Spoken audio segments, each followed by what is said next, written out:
ಶ್ರೀ ಮೂಲಸ್ಥಾನ ಸ್ವರ್ಣ ಗೌರಮ್ಮನವರ 166ನೇ ವರ್ಷದ ಜಾತ್ರಾ ಮಹೋತ್ಸವ ಪ್ರಾರಂಭ. ಹಾಸನ ಜಿಲ್ಲೆ ಅರಸೀಕೆರೆ ತಾಲೂಕು ಕಣಕಟ್ಟೆ ಹೋಬಳಿಯ ಸುಕ್ಷೇತ್ರ ಮಾಡಾಳು ಶ್ರೀ ಮೂಲಸ್ಥಾನ ಗೌರಮ್ಮನವರ 166ನೇ ವರ್ಷದ ಜಾತ್ರಾ ಮಹೋತ್ಸವದ ಅಂಗವಾಗಿ ಮಾಡಾಳು ಗ್ರಾಮದ ಶ್ರೀ ಗುರು ಶಿವಬಸವ ಕುಮಾರಾಶ್ರಮ ರಸ್ತೆಯಲ್ಲಿರುವ ಶ್ರೀ ಮೂಲಸ್ಥಾನ ಸ್ವರ್ಣ ಗೌರಮ್ಮನವರ ದೇವಸ್ಥಾನದಲ್ಲಿ ಆರ್ನಹಳ್ಳಿ ಸುಕ್ಷೇತ್ರ ಶ್ರೀ ಕೋಡಿಮಠ ಮಹಾಸಂಸ್ಥಾನ ಮಠದ ಶ್ರೀ ಜಗದ್ಗುರು ಡಾಕ್ಟರ್ ಶಿವಾನಂದ ಶಿವಯೋಗಿ ರಾಜೇಂದ್ರ ಮಹಾಸ್ವಾಮಿಗಳವರ ಅಪ್ಪಣೆ ಮೇರೆಗೆ ಆರನಹಳ್ಳಿ ಸುಕ್ಷೇತ್ರ ಶ್ರೀ ಕೋಡಿಮಠದ ಮಹಾಸಂಸ್ಥಾನ ಮಠದ ಉತ್ತರಾಧಿಕಾರಿ ಶ್ರೀ ಚೇತನ್ ಮರಿದೇವರ ಘನ ಉಪಸ್ಥಿತಿಯಲ್ಲಿ ಶ್ರೀ ಮೂಲಸ್ಥಾನ ಸ್ವರ್ಣ ಗೌರಮ್ಮನವರಿಗೆ ಕಲ್ಯಾಣಿಯಿಂದ ವಿಶೇಷ ಪೂಜೆ ಸಲ್ಲಿಸಿ ಮೆರವಣಿಗೆಯೊಂದಿಗೆ ಶ್ರೀ ಮೂಲಸ್ಥಾನ ಸ್ವರ್ಣ ಗೌರಮ್ಮನವರ ದೇವಸ್ಥಾನದಲ್ಲಿ ಪ್ರತಿಷ್ಠಾಪಿಸಿ ವಿಶೇಷ ಪೂಜಾ ಕೈಂಕರ್ಯಗಳನ್ನು ನೆರವೇರಿಸಲಾಯಿತು. ನಂತರ ನೆರೆದಿದ್ದ ಭಕ್ತಾದಿಗಳಿಗೆ ಪ್ರಸಾದದ ವ್ಯವಸ್ಥೆ ಮಾಡಲಾಯಿತು. ದಿನಾಂಕ 6/9/2025 ಶನಿವಾರದವರೆಗೆ ಪ್ರತಿದಿನ ಸಂಜೆ ಭಜನೆ ಮತ್ತು ಸಾಂಸ್ಕೃತಿಕ ಕಾರ್ಯಕ್ರಮಗಳು ಜರುಗಲಿವೆ. ಮಾಡಾಳು ಮೂಲಸ್ಥಾನ ಶ್ರೀ ಸ್ವರ್ಣ ಗೌರಮ್ಮ ದೇವಿ ರಾಜ್ಯದಲ್ಲಿ ಸುಪ್ರಸಿದ್ಧಿಯನ್ನು ಪಡೆದಿದ್ದು, ವಿವಿಧ ಮಠಾಧೀಶರು, ರಾಜಕಾರಣಿಗಳು ಮತ್ತು ರಾಜ್ಯದ ನಾನಾ ಭಾಗಗಳಿಂದ ಲಕ್ಷಾಂತರ ಭಕ್ತಾದಿಗಳು ಆಗಮಿಸಿ ದೇವಿಯ ದರ್ಶನ ಪಡೆಯಲಿದ್ದಾರೆ.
ನಮಸ್ಕಾರ.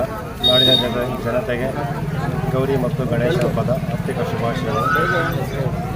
MS ನಟರಾಜ್ ಅಂತ, ಈ ಮೂಲಸ್ಥಾನ ಸ್ವರ್ಣ ಗೌರಮ್ಮ ಸೇವಾ ಸಮಿತಿಯ ಅಧ್ಯಕ್ಷರು. ಇದು ಎಷ್ಟು ವರ್ಷದಿಂದ ಕೂರಿಸ್ತಾ ಇದ್ದೀರಾ ಮೂಲಸ್ಥಾನದಲ್ಲಿ? ಸುಮಾರು 165 ವರ್ಷ ಆಗಿ 166ನೇ ವರ್ಷದ ಗೌರಮ್ಮನವರ ಜಾತ್ರಾ ಮಹೋತ್ಸವ 166ನೇ ವರ್ಷದ ಚಾಲ್ತಿಯಲ್ಲಿದೆ. ಇದು ಹಿಂದೆ ಶ್ರೀ ಕೋಡಿಮಠದ ಶಿವಲಿಂಗಜ್ಜನವರು ಆಶೀರ್ವದಿಸಿ ಕೊಟ್ಟಂಥ ಮೂರ್ತಿ ಧಾರಣೆ ಮಾಡಿ ಹಿಂದಿನ ನಡೆದುಕೊಂಡು ಬಂದಂಥ ಪದ್ಧತಿ ಇದು. ಅದರಂತೆ ನಾವು ಪ್ರತಿ ವರ್ಷ ಶ್ರೀ ಗೌರಮ್ಮನವ್ರನ್ನ ಪ್ರತಿಷ್ಠಾಪನೆ ಮಾಡಿ ವಿಸರ್ಜನೆ ಮಾಡ್ತಾಯಿದ್ವಿ. ಈ ಕಾಲಕ್ರಮೇಣ ಸ್ವಲ್ಪ ಗೊಂದಲ ಸ್ಟಾರ್ಟ್ ಆಗಿ ಈ 2 ವರ್ಷದಿಂದ ಹೊಸದಾಗಿ ಜಾಗ ಖರೀದಿ ಮಾಡಿ ಅದರಲ್ಲಿ ಶ್ರೀ ಕೋಡಿಮಠದ ಶಿವಾನಂದ ಸ್ವಾಮಿಗಳ ಆಶಯದಂತೆ ಅವರ ಆ ಇಚ್ಛೆ ಮೇರೆಗೆ, ಅವರ ಆಜ್ಞೆ ಮೇರೆಗೆ ಗೌರಮ್ಮನವ್ರನ್ನ ಪ್ರತಿಷ್ಠಾಪನೆ ಮಾಡಿದ್ದೀವಿ. ಹೋದ ವರ್ಷದಿಂದ ಗೌರಮ್ಮನವರ ಜಾತ್ರೆನ 2 ದಿವಸ ಹೆಚ್ಚಿಗೆ ಮಾಡಿ ಈಗ 12 ದಿವಸಗಳ ಕಾಲ ಜಾತ್ರೆ ನಡೀತದೆ. 6/9/2025 ಶನಿವಾರ ವಿಸರ್ಜನೆ ಆಗ್ತದೆ. ಅಲ್ಲಿ ತನಕ ಭಕ್ತಾದಿಗಳು ಬಂದು ಅಮ್ಮನವರ ದರ್ಶನ ಮಾಡಿ ಅಮ್ಮನವ್ರ ಕೃಪೆಗೆ ಪಾತ್ರ ಆಗಬೇಕು ಅಂತ ಕೇಳ್ತಾರೆ. ಈಗ ಊರಿನಲ್ಲಿ ಇಟ್ಟಿದ್ದಾರಲ್ಲ ಗೌರಮ್ಮವ್ರನ್ನ ಅವ್ರು ಬಿಟ್ಟ ಮೇಲೆ ಇದು ಅದಾದ್ಮೇಲೆ 2 ದಿನಕ್ಕೆ ಅದಾದ 2 ದಿನಕ್ಕೆ ನಾವು ವಿಸರ್ಜನೆ ಮಾಡ್ತೀವಿ. ಭಕ್ತಾದಿಗಳಿಗೆ ಅನುಕೂಲ ಆಗಲಿ ಅಂತ ನೀವು ಇದು ಮಾಡ್ತಾ ಇರೋದು. ಹೌದು. ನನ್ನ ಹೆಸರು MC ನಟರಾಜ್ ಅಂತ. ಈ ಸೇವಾ ಟ್ರಸ್ಟಿನ ಸಹಯೋಗದಿಂದ ನಾವು ಅವ್ರು ಹೇಳ್ದಂಗೆ ಕೆಲಸ ಮಾಡಿಕೊಂಡು ಈ ಕ್ಷೇತ್ರದಲ್ಲಿ ಅಭಿವೃದ್ಧಿಗೋಸ್ಕರ ಶ್ರಮಿಸ್ತಾ ಇದ್ದೇವೆ. ಈ ಕ್ಷೇತ್ರದ ವಿಶೇಷ ಏನಂದರೆ 166 ವರ್ಷದಿಂದ 166ನೇ ವರ್ಷ ನಿರ್ಮಿಸಿದಂಥ ಈ ಗೌರಮ್ಮನವರು. ಈ ಗೌರಮ್ಮನವರ ಪ್ರತಿಷ್ಠಾಪನೆ ಮೂಲಸ್ಥಾನ ಮುದ್ದೇಗೌಡರ ವಿಶಿಷ್ಟ ಮನೆಯಿಂದ ಬಾವಿ ಹತ್ರ ಪ್ರತಿಷ್ಠಾಪಿಸಿ ಅಲ್ಲಿಂದ ಪ್ರಾರಂಭವಾಗಿ ಅಲ್ಲೇ ನಿರ್ಮಿತವಾಗಿ ಈ ಕಳೆದ 2 ವರ್ಷದಿಂದ ನೂತನವಾಗಿ ನಿರ್ಮಿಸಿರ್ತಕ್ಕಂಥ ತಾತ್ಕಾಲಿಕ ದೇವಸ್ಥಾನದಲ್ಲಿ ಕಾರಣಾಂತರದಿಂದ ಈ ಮೂಲಸ್ಥಾನ ಗೌರಮ್ಮನವರನ್ನು ಸ್ಥಾಪನೆ ಮಾಡ್ತಾ ಇದ್ದೀವಿ.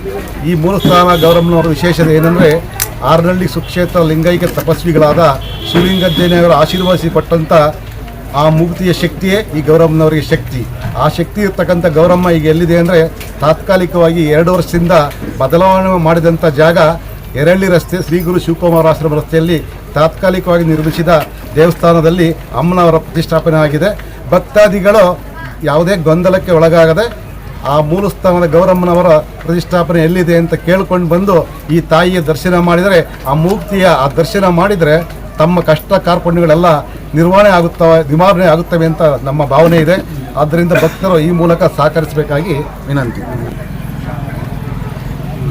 ಈಗಾಗಲೇ ತಾತ್ಕಾಲಿಕವಾಗಿ ನಿರ್ಮಿಸಿದ್ದೇವೆ 2 ವರ್ಷದಿಂದ. ಆದರೆ ಆರನಹಳ್ಳಿ ಸುಕ್ಷೇತ್ರ ಪೀಠಾಧ್ಯಕ್ಷರಾದ ಶ್ರೀ ಜಗದ್ಗುರು ಡಾಕ್ಟರ್ ರಾಜೇಂದ್ರ ಶಿವಾನಂದ ಶಿವಯೋಗಿ ರಾಜೇಂದ್ರ ಮಹಾಸ್ವಾಮಿಗಳ ಅಪ್ಪಣೆ ಮೇರೆಗೆ ಅವರ ಆಶಯದಂತೆ 1.5 ಕೋಟಿ ವೆಚ್ಚದಲ್ಲಿ ನೂತನವಾಗಿ ದೇವಸ್ಥಾನ ಕಟ್ಟಡ ಪ್ರಾರಂಭ ಈಗಾಗಲೇ ಆಗಿದೆ. ಏನು ಪಂಚಾಂಗಟ್ಟು ಅಂತ ಏನಂದರೆ ಆ ಕಾಮಗಾರಿ ಈಗಾಗಲೇ ಸಂಪೂರ್ಣ ಮುಗಿದಿದೆ. ಇಲ್ಲಿ ಕೇವಲ 6 ತಿಂಗಳು ಅಂದರೆ ಮುಂದಿನ ವರ್ಷ 3ನೇ ವರ್ಷ ಅಂದರೆ ಈಗ 3ನೇ ವರ್ಷ ಜಾಗ ಬದಲಾಗಿ 3ನೇ ವರ್ಷಕ್ಕೆ ನೂತನ ದೇವಾಲಯ ಲೋಕಾರ್ಪಣೆಗೊಂಡಿದ್ದು ಅವರ ಅಪ್ಪಣೆ ಮೇರೆಗೆ ಮುಂದಿನ ವರ್ಷ ಈ ಜಾಗದಲ್ಲಿ ಅಮ್ಮನವರು ಕೂರಿಸ್ತೀವಿ.